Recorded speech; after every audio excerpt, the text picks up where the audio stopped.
ഇത് അറിഞ്ഞ ശേഷം ഞാൻ വിദേശത്ത് നിന്ന് വന്നപ്പോൾ എന്ത് ചെയ്യണം എന്നറിയാതെ പകച്ചു പോയൊരു സമയമായിരുന്നു എനിക്ക്. ഇവിടെയാണ് ആ ദുരന്തത്തിൻ്റെ മറക്കാത്ത ഓർമ്മയെ ചേർത്ത് നിർത്തി ജൂലൈ 30 എന്ന ബേക്കറിയും റെസ്റ്റോറൻറ്റും ചേർന്ന ഒരു കട തലയുയർത്തി നിൽക്കുന്നത്. പ്രതീക്ഷ ഉണ്ടായിരുന്നു എവിടെയെങ്കിലുമൊക്കെ ഉണ്ടാവും, അല്ലെങ്കിൽ എവിടെയെങ്കിലും മാറി നിൽക്കുന്നുള്ളത്. എൻ്റെ ഉമ്മാനെയും പാപ്പാനെയും ഞാൻ കണ്ടിട്ടില്ല. ഞാൻ വന്നെന്നാണ് എൻ്റെ മകളെ കിട്ടിയത്. എല്ലാം ഒന്ന് സെറ്റായി വരികയായിരുന്നു. പക്ഷേ എന്താ പറയുക, അതിനൊന്നും ഒരു ഇതില്ലാതായി പോയി.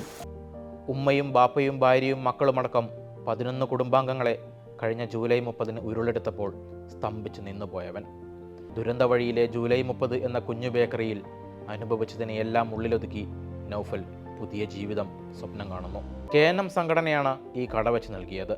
KMCC വീടുമൊരുക്കി കൊടുത്തു. കഴിഞ്ഞ മാസം താക്കോൽ കൈമാറി. നൗഫലിൻ്റെ ജൂലൈ 30 കയറുമ്പോൾ കടയുടെ ചുമരിനു ചുറ്റും പഴയ മുണ്ടക്കൈ ചൂരൽമല പ്രദേശത്തിൻ്റെ മനോഹരമായ ചിത്രങ്ങൾ നിറഞ്ഞിരിക്കുന്നത് കാണാം.